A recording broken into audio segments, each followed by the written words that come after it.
حامل ہوں اور اپنا ذاتی کردار تو ہے خان صاحب، پر اس جماعت کا بھی تو کردار ہونا چاہیے جس جماعت میں آپ تھے. نہیں ذرا پہلے گزارش تو جی میں یہ بھی سوال ہے نا ایک، کیا یہ کردار نہیں ہے کہ جب حج کرپشن کا کیس آیا تو اسی مولانا فضل الرحمان کو جس کو آپ تنقید کا ہدف بنا رہے ہیں، اس نے اس کرپٹ وزیر کا جو آج جیل کی زینت ہے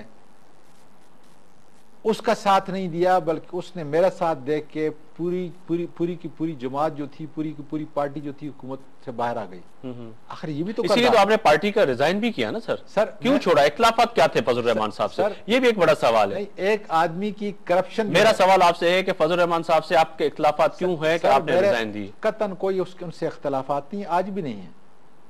پارٹی کو کیوں چھوڑا آپ نے؟ سر میں وہی بتا رہا ہوں، اگر مجھے بات کرنے دیں. جی میں نے باقاعدہ طور پر جب یہ دیکھا کہ میں حج کی کرپشن کو پارلیمنٹ کے ذریعے نہیں بچا سکا، پی آئی اے جو آج تباہ ہے میں اس کو نہیں بچا سکا، ریلوے جو ہے آپ نہیں بچا سکے یا اس وقت کی آپ کی جماعت نہیں بچا سکی؟ سر نہیں، سنیں میں آپ بحیثیت انڈیویجول لڑ رہے تھے یا آپ اپنی جماعت کے پلیٹ فارم سے لڑ رہے تھے؟ جماعت کے ایک پارلیمنٹ کے ممبر کی بات کر رہا ہوں نا جی، کیونکہ اگر بالادستی ہے تو پارلیمنٹ کیا نام نہاد پارلیمنٹ کی، بے سود پارلیمنٹ جس کا آپ بھی حصہ تھے، جس کا میں حصہ تھا جی.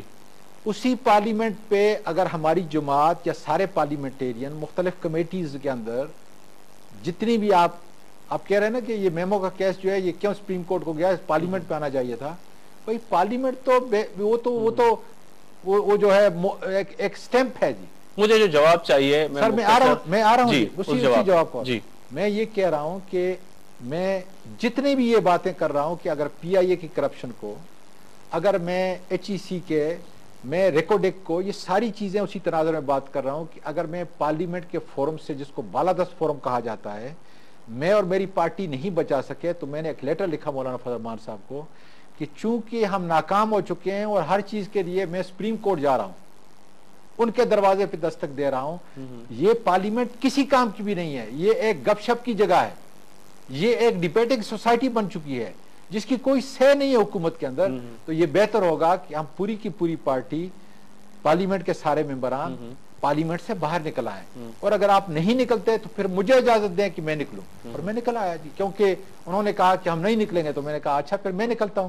تو میں اسی اصول کے مطابق کہ جبکہ پارلیمنٹ ناکام ہو چکی ہے، پارلیمنٹ فیل ہو چکی ہے، پارلیمنٹ بے سود ہے، پارلیمنٹ ایک ربڑ سٹیمپ ہے، تو میں نے اپنا وقت ضائع نہیں کیا. مطلب ہے کہ اس میں کوئی ٹائم پیریڈ نہیں تھا کہ اس سے پہلے خدا نہ خواستہ میں ایک بات کرتا تھا، اس کے بعد پہلے بھی میرا وہی کریکٹر تھا، اب بھی میرا وہی کریکٹر ہے. اور میں یہ بھی بتا دوں کسی مفاد کے لیے نہیں نکلا. میرا مفاد میری اس عمر کے اندر وزارت نہیں ہے، سینٹ نہیں ہے، نیشنل اسمبلی نہیں ہے، میرا یہ ملک ہے. اگر میں اپنی زندگی کے اندر، ٹھیک ہے یہ آپ کی ذاتی زندگی پہ بھی باتیں ہو گئیں اور آپ کی پچھلے دور پہ بھی باتیں ہو گئی، کچھ باتیں یہ بھی سوالات اب جنم لے رہے ہیں کہ آپ اب تحریک انصاف کا حصہ بن چکے ہیں، پاکستان تحریک انصاف کے ابھی آپ رہنما بھی ہیں. اس جماعت میں آئے جس جماعت میں اب ہمیں انصاف نظر نہیں آ رہا، تو آپ اس جماعت سے کیسے پھر کب الوداع کریں گے؟ کیسے توقع رکھیں گے کہ آپ کی امنگوں میں یہ خان صاحب یا تحریک انصاف پوری اترے گی؟ کیونکہ اب تو وہی ہمیں نظر آ رہی ہے جو میں نے پہلے بھی آپ سے بات کی تھی کہ بی ٹیم پاکستان تحریک انصاف مشرف کی جو بی ٹیم یہاں پہ بنتی ہوئی نظر آ رہی ہے، جس میں کئی لوگ ایسے شامل ہوئے. آپ اس پہ اعتراض نہیں ہوا؟ سر بالکل اعتراض ہو رہا ہے. آپ دیکھ رہے ہیں کہ میرا یہ خیال ہے کہ میں سچائی کا دامن نہیں چھوڑوں گا. اس وقت جو ہے عمران خان خورشید محمود قصوری پہ اعتراض ہے آپ کو؟ سر میری گزارش مجھے بالکل جواب دیں، ہاں یا نہ میں. خورشید محمود قصوری پہ اعتراض ہے؟ سر میری یہ گزارش سنیں. میرا سوال سر، خورشید محمود قصوری پہ اعتراض ہے کیونکہ اس وقت وہ اس ڈکٹیٹر کے ساتھ تھا جس نے بہت بڑے ایسے کارنامے کیے جو آج یہ موجودہ حکومت بھی نہیں کیے. میری ایک بات سنیں، میں جواب دے رہا ہوں آپ کو، باقاعدہ ڈائریکٹ جواب دوں گا، لیکن اگر مجھے تھوڑی سی تمہید بعد دیں. یہ سر وہ تو پھر وہی ہے نا کہ پولیٹیکلی جواب ملے گا ہمیں، جو ہم تمام سیاستدان سے آپ سے توقع نہیں رکھتے. ہم بالکل ٹو دی پوائنٹ بات کر رہے ہیں کہ ہاں یا نہ میں مجھے جواب دے. خورشید محمود قصوری پہ آپ کو اعتراض ہے یا نہیں؟ آپ کا پروگرام ذرا سوچو ہے تو سر میں سوچنے کا تو موقع دے رہا ہوں نا. میرے لوگ بھی سوچ رہے ہوں گے کہ اگر خان صاحب اتنا سوچ رہے ہیں تو وہ آپ کے بارے میں کیا سوچیں گے. خورشید محمود قصوری پہ آپ کو اعتراض ہے یا نہیں؟ میں یہ کہہ رہا ہوں کہ عمران خان صاحب سے بھی یہی سوال ہو رہے ہیں جو آپ مجھ سے کر رہے ہیں. میں آپ سے پوچھ رہا ہوں، ایسے سچے انسان سے پوچھ رہا ہوں جو کھل کے سچ بولتا ہے. تو آج آپ ڈپلومیسی سے کیوں کام لے رہے ہیں سر؟ میرا خیال ہے کہ اعتراض ہے یا نہیں؟ نہیں، مجھے کم از کم اعتراض نہیں ہے جی، نہیں ہے۔ میں جہاں تک ان کو جانتا ہوں بڑے جو انہوں نے پچھلا کام کیا تھا وہ بالکل صحیح تھا۔ اگر مجھے کام کی نوعیت بتا دیں تو کم از کم جو ہے، کیونکہ میں اس وقت سر وہ اس وقت ڈکٹیٹر کے ساتھ تھے جس نے لال مسجد کا آپریشن کیا، جس کے خلاف آپ اور تمام لوگ بولتے ہوئے نظر آتے ہیں۔ آپ نے دیکھا ڈاؤن حملے وزیرستان میں ہوئے، اس ملک میں کتنے خودکش حملے ہوئے، کتنے لوگ چلے گئے۔ آج آپ کے بلوچستان میں جو آپریشن ہوا، بلوچستان کے لوگ، اعظم خان سواتی صاحب، آپ کو میں تو ابھی یہاں پہ وہی آپ نے جیسے قسم اٹھا کے سب کو کہا تھا، آپ سے میں التجا کروں گا ہاتھ جوڑ کے، بلوچستان کے ایشو پہ تو آپ بات کریں، وہاں پہ ایک پانی کا کوئی شک کی بات، پانی کا ایک قطرہ بلوچستان کو لوگوں کو پینے کے لیے نہیں مل رہا ہے۔ میں آپ سے یہ ہاتھ جوڑ کے التجا کر رہا ہوں، تو آپ یہ بتائیں کہ ایسے لوگوں کے ساتھ پھر اعظم خان سواتی بیٹھا ہے جا کے، سر جواب دینے دینا جی، تو آپ کیسے کہہ رہے وہ درست ہے؟ میں جواب دینے دینا جی، میں یہ کہہ رہا ہوں کہ جتنے بھی آپ نے لال مسجد سے لے کے بلوچستان تک سارے معاملات گنے، میں ان کی مذمت کرتا ہوں، یہ مذمت بھی کریں، اور ایسے لوگوں کا جو آپ کے کیبنٹ ہاؤس میں جماعت میں آ کے بیٹھے ہیں تو ان کی بھی تو آپ بات کریں نا۔ میں صرف اعظم خان سواتی سے یہ نہیں رکھ سکتا۔ جواب پورا ہونے دیں۔ قطعاً قصوری صاحب اس کے ذمہ دار نہیں ہیں، ان کی کوئی سے نہیں تھی لال مسجد کے اندر، بلوچستان کے مسئلے میں، یہ دوسری چیزوں کے اندر۔ سر آپ اپنی جماعت میں بیٹھے ہیں، اگر خان صاحب کوئی فیصلہ کرتا ہے اس ملک کے اور قوم کے اور صوبے ایک شہری ایک قوم کے خلاف تو اس کا آپ حصہ ہیں، تو آپ بھی تو ذمہ دار ٹھہرے۔ میں جس کابینہ کا ممبر تھا اس میں حج کرپشن ہوئی، پی آئی اے تباہ ہوئی، ریلوے تباہ ہوئی، او جی ڈی سی تباہ ہوئی، کرپشن کی مثال جو ہے تاریخ، کیا میں اس کا ذمہ دار ہوں؟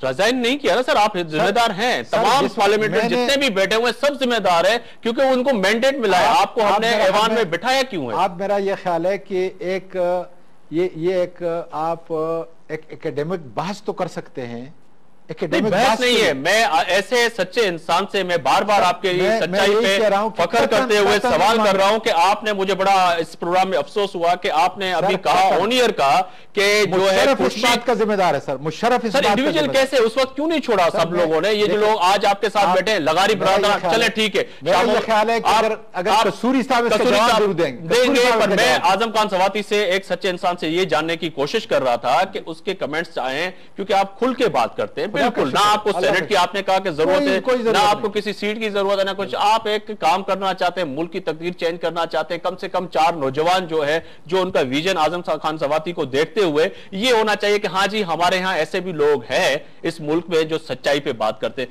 پھر میں آپ وہی آ رہا ہوں، لغاری برادران صحیح ہیں جو اس وقت آپ کے جماعت میں آ کے بیٹھے؟ سر میرا اپنا یہ خیال ہے، دیکھیں میرا اپنا یہ خیال ہے، یہ سوال اگر آپ عمران خان سے اور لغاری حضرات سے کریں سر میں آپ سے اسی لیے پوچھ رہا ہوں کہ آپ ایسی جماعت میں گئے ہیں، اگر انہوں نے آپ نے جوائن کیا ہے، آپ نے کیسے پھر جوائن کیا ہے؟ اعظم خان سواتی صاحب نے کیسے طریقے انصاف کا؟ اگر انہوں نے کوئی جرم کیا ہے they should be held responsible for their crime that they have committed against their own country۔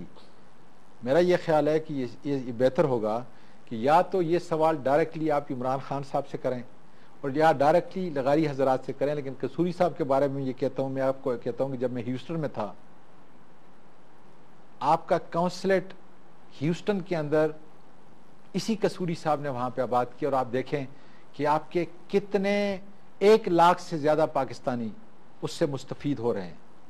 یہ بھی تو آخر اس کا کارنامہ تھا کہ اسی مشرف کی حکومت کے اندر اسی قصوری صاحب آپ نے وہی بات آ رہی ہے، فضل الرحمان صاحب کو چھوڑ دیا، آپ نے خود تھوڑی دیر پہلے کہا کہ میں نے ان کو اسی لیے کہا کہ یہ پارلیمنٹ جو ہے ربر اسٹیمپ ہے، یہ کوئی کام نہیں کرتی، یہاں پر لوگ آ کے صرف بیٹھ کے باتیں کرتے ہیں، چائے پیتے ہیں، اس کے بعد واپس چلے جاتے ہیں، یہاں پہ کچھ بھی نہیں ہوا۔ تو وہاں پہ بھی آپ کا ایک جو ہے ایک بالکل بڑا اسٹینڈ تو تھا نا، آپ نے ان کو چھوڑ دیا۔ آج اس پارٹی کے اندر میرا وہی اسٹینڈ رہے گا سر، جب میں آپ کو بتا رہا ہوں کہ جس وقت میں نے اس پارٹی کو جوائن کیا، اسی پریس کانفرنس کے اندر میں نے عمران خان صاحب کو اپنا پورا پرسنل پروفائل کا فولڈر دیا، جس میں آپ نے دیا، پر میں آپ سے پوچھ رہا ہوں اعظم خان سواتی جس سے توقع رکھ رہے ہیں لوگ کہ وہ ایک بڑا کام کرنے جائیں گے اور اس ملک کی اور اس قوم کی، تو وہ آپ کیسے کریں گے؟ تحریک انصاف میں وہی کہہ رہا ہوں کہ آپ کاٹ رہے ہیں نا، میری بات پوری نہیں کرنے دیتے۔ میں نے عمران خان صاحب کو یہ گزارش کی، آپ بڑے اچھے جرنلسٹ ہیں، خدا کا فضل ہے کہ ڈیٹیکٹیو کی طرح جو ہے، مطلب ہے کہ آپ جس طریقے سے ایف بی آئی کا یا یہاں پہ مجھے پتہ نہیں کون سی ایجنسی، اس لیے کہ ایف آئی اے تو رحمان ملک کے نیچے، اور آپ کو پتہ ہے کہ رحمان ملک کے سٹیک اس ملک کے اندر ہیں